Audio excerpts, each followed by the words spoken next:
Payday here, and thanks to Youngblood Power Sports here in Ozark, Missouri, I just got to do a first time riding the 2016 Zero SR review.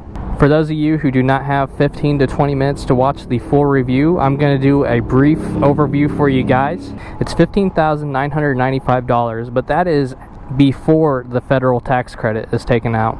After the federal tax credit, it's about $14,000 something. I'll actually put the price right here. It's got this aircraft grade aluminum frame, and what I really liked about this bike was the soft Showa suspension. I was able to do a ride over some construction where there's some bumpy areas, and the bike absorbed a lot of those bumps. It wasn't my back or me absorbing all those bumps. The bad thing about it being so soft though is when I would hammer my front brake, it would do a lot of front end dive, which took some of the confidence out of stopping for me. Fortunately, this has Bosch ABS on it, and it really lets you hammer those brakes down without locking those tires up, and it really stops you sooner than you could without the ABS, so that kind of makes up for it. After riding this bike, I decided that the type of rider this is for a commuter. Whether you're inexperienced, experienced, tall, short, a girl, I think you're going to enjoy this bike. I'm 5'9", I weigh 150. The seat was comfortable and the suspension was comfortable. On the Zero Motorcycles website, it claims to have 67 horsepower, 106 foot-pounds of torque, and it'll do 0 to 60 in 3.3 seconds. I had the opportunity to ride this thing in sport mode or full power mode, and I completely believe that claim. It was a blast to ride. But don't let that scare you, because it actually has 3 power modes. So if you're inexperienced and you're thinking, oh, that's faster than some leader bikes, I don't know if I can ride that, you can put it in eco mode. And what's great about that is you can hammer on that throttle. It's not going to take off on you. And it's also great because it's going to conserve your battery.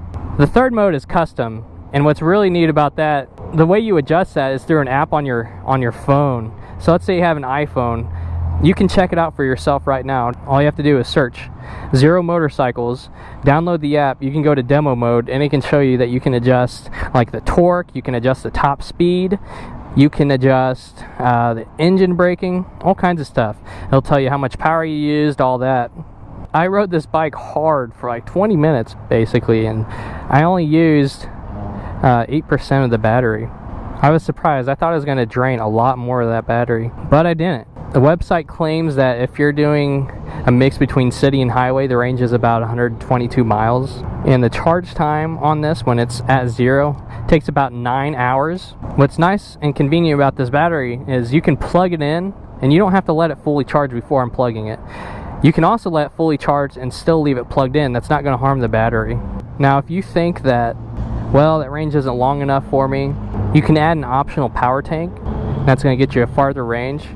That will add to your charge time though, and it will also add 45 pounds to the bike, and that's going to affect your handling as well as how fast you're going to be able to take off. So if you're thinking 9 hours charge time, ain't nobody got time for that. Fortunately, they also have accessories you can get that will decrease the time of having to charge it. When I rode this bike, I realized I could ride this and feel comfortable after an hour. There's no vibrations. It's hands down the smoothest bike I've ever ridden. The suspension is great, and I was wondering how it would handle with the Ninja 300 tires. Essentially, it's the same size as the Ninja 300's tires, so 140 on the back, 110 on the front. I was able to lean that bike a lot and feel very comfortable. I felt like I could lean even more and really push it, which was really exciting. I didn't expect that. I think this bike would be great for you if you're riding to work, riding to class, and even if you like petroleum, you know, it's still a fun bike. So if you're just wanting to get something fun that's different, here you go. If you want to see my full review on the motorcycle, click the link up here and I'll take you there. Anyway, I'm looking forward to test ride another motorcycle soon, so we'll see you guys then.